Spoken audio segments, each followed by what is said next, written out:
So this past weekend, I was playing through Double Fine's latest game, Keeper. Immaculate work from them, as always. And I noticed this mountain. Huh, this feels familiar. Huh, this feels familiar. Huh, this feels like listening to Fun's We Are Young, a song that makes me say YOLO with how swag it is. This is an opinion that I and everyone else will hold forever. Journey is a 2012 video game developed by that game company.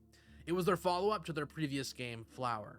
Now, Flower is a game that I don't think many young people today know of, but those of us who are ancient enough to have been paying attention to video games in the late 2000s remember just how much it was dominating conversation for a while. Journey was much the same way, but it took that success to a mainstream level.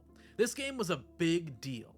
It won multiple Game of the Year awards, and it's currently the third highest rated game of 2012 on Metacritic, behind only Persona 4 Golden and Mass Effect 3. Journey was praised as one of the shining examples of games as an art form. Back then, there were a lot of people, even in the gaming space, who insisted that video games were not art. Of course, nowadays, video games are a lot more accepted as a form of art, and it's frankly ridiculous that people were ever arguing against that in the first place, but Journey is one of the main games that helped take that idea and push it forward. It was lauded for everything, from the excellent score by Austin Wintory, to the technical achievements, especially in the way the sand moved and acted, to the unique way that co-op worked in the game.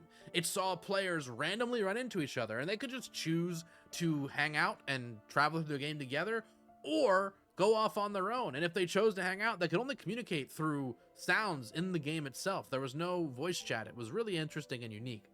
The game really was something truly special, and I'm one of the people who thinks that it's the best game of 2012. So it was a bit disappointing to me that in the 13 years since then, we haven't really seen games in the style of Journey take off in any sort of big way. It's very possible that the incredibly high quality of Journey scared off other devs from even attempting. After Journey's success, however, a few of the people who worked on it went on to found another game company called Giant Squid. And this studio became the true successor to the style of games that game company was making in the late 2000s and early 2010s. They went on to make Abzu and The Pathless, both games that clearly have a very similar vibe and direction to Journey, but differ a lot in the gameplay and were clearly experimenting with something new.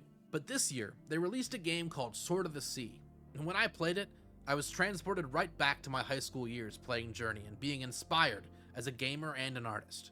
The way it plays, the story it tells, and the sand really solidify it as the true successor to Journey, and in my opinion, their best work so far. Sword of the Sea is, much like Journey, a game about exploration and light puzzle solving as you work your way towards a goal. The ways in which the game updates this formula are where I think it shines brightest though. Your movement is fast, fluid, and fun. The titular sword is integral to the gameplay, but not in the way you would typically expect from a sword. Instead of a weapon, it's a hoverboard, and yes, the game even has a trick system. It rocks. And as the game goes on, you unlock more movement ability, both through actual unlocks and through your own knowledge of the way the movement works increasing. I looked up some of the speedruns while writing this part of the script, and they are a really fun watch. Highly recommend. In Sword of the Sea, you play as a nameless character brought to life, seemingly with the sole purpose of bringing the sea back to this desert wasteland and slaying the corruption that got it there. This is another feature that all three of the games I'm talking about today share. They all take place in a world that has been ravaged by some kind of disaster. I think that's really interesting as a trend, as both 2012 and 2025 are years that came after some really dark times, and in the case of 2025, we're kind of still dealing with them, but you know. I think that these games are all attempts by the developers to cope with darkness in the world, and imagine a hopeful future, to see the way that people are harming each other and their world, and present an optimistic alternative where we instead reverse course and save it. The characters in all these games quite literally start at the bottom and ascend to reclaim the hope that's been lost and bring the world back from the brink. In fact, that's the visual metaphor that inspired me to make this video in the first place. In many ways, I was expecting Sword of the Sea to have this vibe. It was very clear from the marketing and the development team of Giant Squid that they were going to be taking some of the pieces of Journey and adding on some new and surprising stuff on top of that. But what I didn't expect was for one of my favorite studios of all time to throw their hat in the ring with this style and put their own unique twist on it. In June of this year at the Xbox Showcase, Double Fine announced their latest game. I was instantly hyped upon seeing their logo because they simply do not miss, and their weird and heartfelt worlds are places I could spend all of my time in. I was streaming the event on Twitch, but unfortunately I don't have the clip anymore. Just know that I screamed. And that game was, of course, Keeper. I hardly know her. God, I'm keeping that in there. That's so fucking funny. Like I said before, Keeper is the latest game from Double Fine, a studio that is a true legend in the industry. They've made some of my favorite games of all time, and will always be a day one purchase for me. Keeper is a game where you play as a freaky big guy who's friends with a freaky little guy, and you go around saving freaky guys of various shapes and sizes. And like Journey and Sword of the Sea, there's a calamity that has killed this world, and our protagonists must ascend to the top of a mountain to save it. Now, I don't want to give you the idea that this game is unoriginal. That criticism could never be levied at the absolute weirdos at Double Fine. It is very unique and gets very interesting in the way that it expands the movement and gameplay concepts as the game goes on. I won't spoil any of that, of course, just know that I cried. That's not a rare thing for me, but it did happen, so I thought it was important to bring up. But these games are all adventures with light puzzling that are separated into distinct chapters with unique mechanics and follow the basic structure of climbing a mountain. And I just find it so interesting that the two clearest follow-ups to what Journey was doing both arrived in the year of 2025. And on a personal note, even with as many bangers as 2025 has had, it will take a lot to get these two games out of my top 10 at the end of the year. I think they're that good.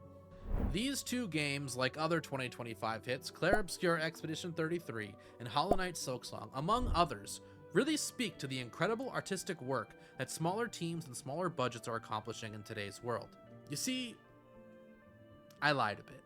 My favorite gaming trend of 2025 is represented by the games I talked about today, but it's not just that they're similar to Journey, although they are, and that's awesome.